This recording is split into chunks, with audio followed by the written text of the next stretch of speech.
So at the end of the last video, I was showing how you can thicken or thin your vector lines. And it is kind of a lot of steps, but conceptually it makes sense. So what you can do is once you've drawn with your blob brush, which is a fill path, then you can add a stroke to it. The stroke will work on the outside of your lines, right?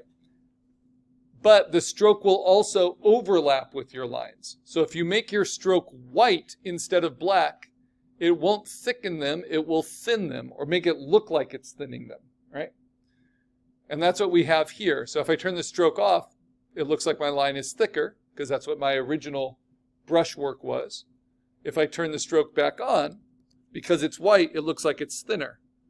And I can thicken it using the stroke options. And I can also use the stroke options under properties to round the corners so I don't get little spikes. And now you can see it's a little bit cleaner. All right, now how do I subtract this? So I'll show you on the gray how this works. This isn't new, this is something we learned when we were doing our graphics. But right now I have a fill path and then I have a white stroke around it. The problem is I can't leave it as a white stroke, and I can't leave any strokes in my finished line art because strokes are like a layer style. They will always be a certain size. So if I scale up or down my vector, it means my stroke will change. It will be dynamic, and that's not good. That's not consistent. So what I need to do is now go to Object and Path, and I have to say, with it selected, outline the stroke. And it will turn the stroke off, and instead it will replace it with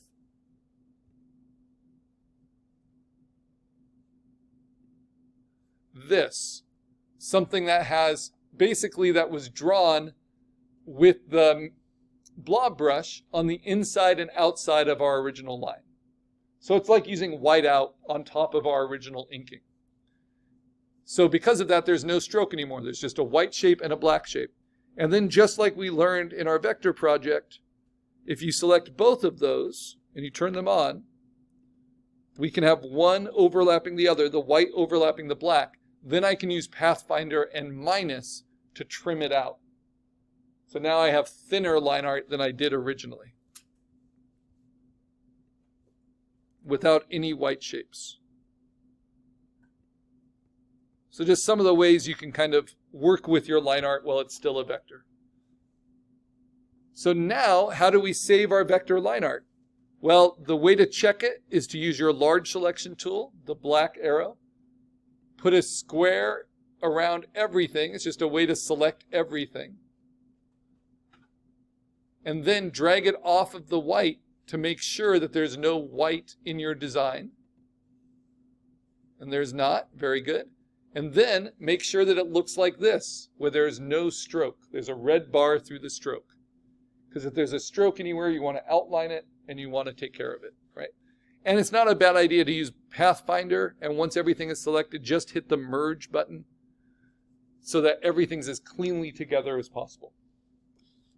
Now you're ready to save your line art, and you're going to save it as an AI file. That's your working file. So this is my test Karl helicopter AI, because I've already saved my actual line art. This is just to review. And then you want to save it in two other vector formats. And those are the transferable vector formats. So you save it as the AI. I'm actually going to end up deleting all of these, so I'm going to cancel that, and I'm going to save them to the desktop. So I'm going to save it as an AI to the desktop. And then the two transferable vectors I need to save it as. This is what we always save finished work out of Illustrator as. An EPS, which works best within Adobe programs. And just leave all the defaults. And then File, Save As, or Save a Copy, doesn't matter. An SVG, which stands for Scalable Vector Graphic. That's the one that works with pretty much every program, including Photopea. Okay, now I can close Illustrator. I don't need it anymore. I go to my desktop, and I see my work. My AI file, that is going to be the one that is my working format. So I mark it green.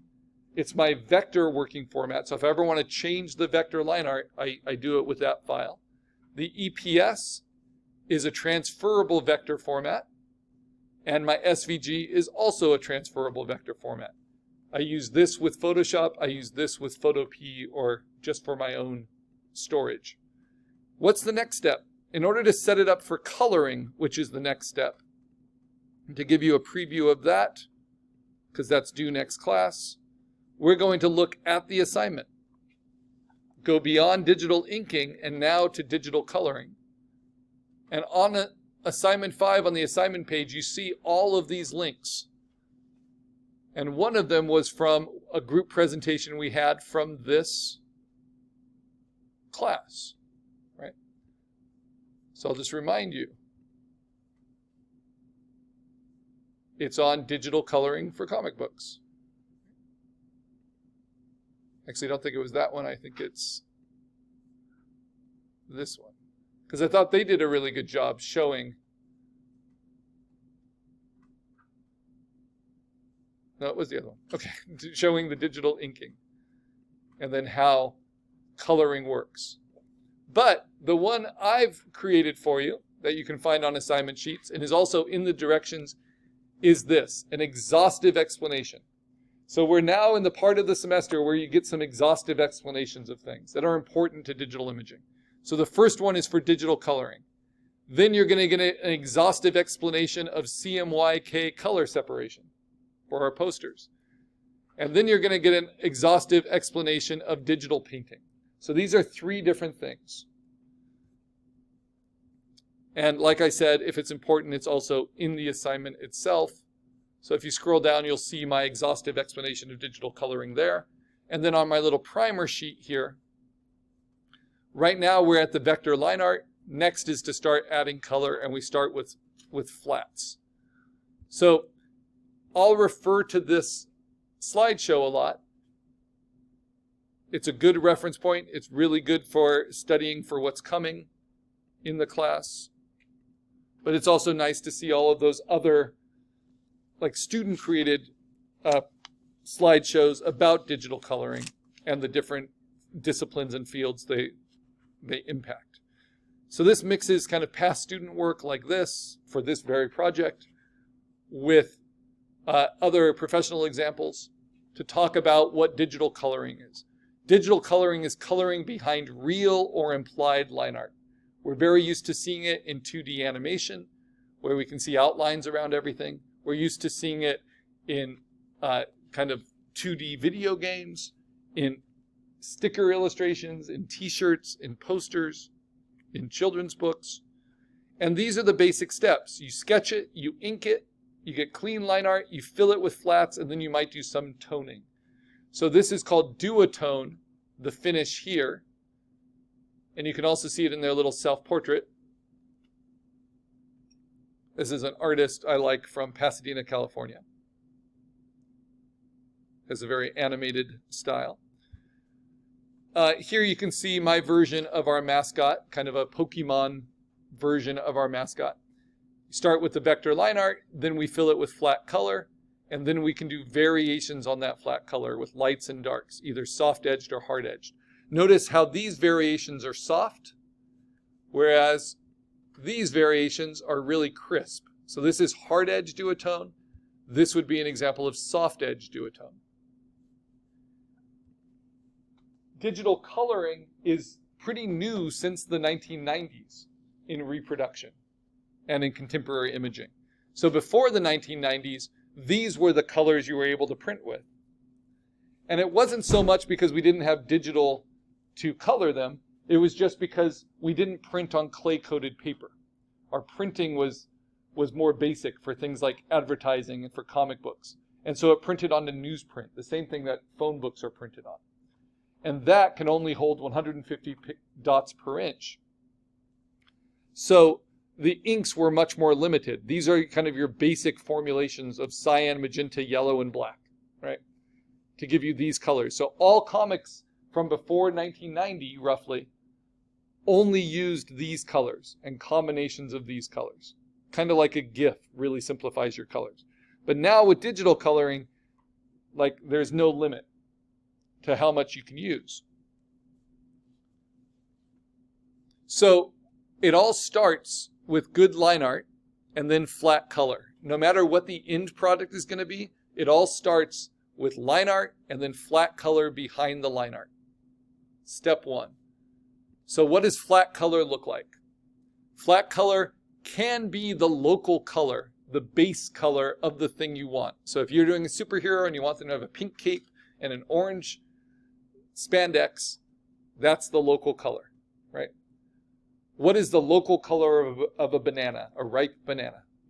Yellow, right? And that's the color no matter what lighting condition it's in. What's the local color of Charlie Brown's t-shirt? Yellow, right? No matter what lighting condition he's in. So that's what flat local color is.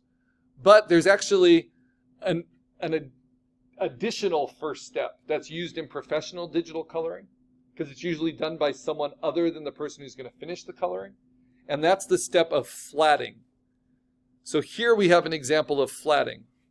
And there's this great, hopefully it's still active, but this great site that just documents, it's like an old blog, that documents the flatting. So here's the finished color, here's the finished color. Here are the steps. So this would be the flatting color. And this is the flatting color. Or this is the final color. So you see how the flatting color doesn't always relate to the final color. There's some extreme examples. Like this is very, very detailed line art by Jeff Darrow. And then the flatting colors are just crazy colors that fill in the different areas so they can be easily selected later for the finished coloring. Now, flatting is one of those entry-level jobs for digital imaging. Here are the flatting colors. Here are the finished colors, right? And the whole point of it is so you realize all the things that can be colored different things. So all these clouds, they're each their own shape. By flatting them with these different really, really bold colors, you're able to select them easily and change them into different things. You don't need to keep them all on different layers, but this allows the finishing colorist to do their modeling on them and easily select one cloud from another. All right. So I'm going to show you that step, though you might skip it and just go right to flat color, like this example. Another way to think about it is if I'm doing Wonder Woman, who I use as a consistent kind of theme in this presentation because she's primary colors, right? This would be the line art, and then this is just the flat color. And if it's black, then it's full bleed. That's done with the line art. But this has limitations. First of all, notice how her golden lasso is just a black outline, right? But these examples of Wonder Woman are all just flat color, but they look pretty finished because they complement the line art. So if the line art's really heavy, where you have a lot of full bleed shadows, then flat color works pretty well, keeps the drama. And if the line art is very kind of retro, like very even and retro like in these, then the flat color just kind of fits that coloring style. And then here, where the line art is a nice mix of just kind of clean outlines and then really like well-chosen distinct shading details, then flat color can work well as well. Notice in all of these, except this one, the golden lasso is not outlined so that it looks like it's glowing. So we'll learn how to do that later. But in this one, it is outlined and then it's just filled with the local color of yellow because that's a very retro image. The key of flat color is choosing the right colors.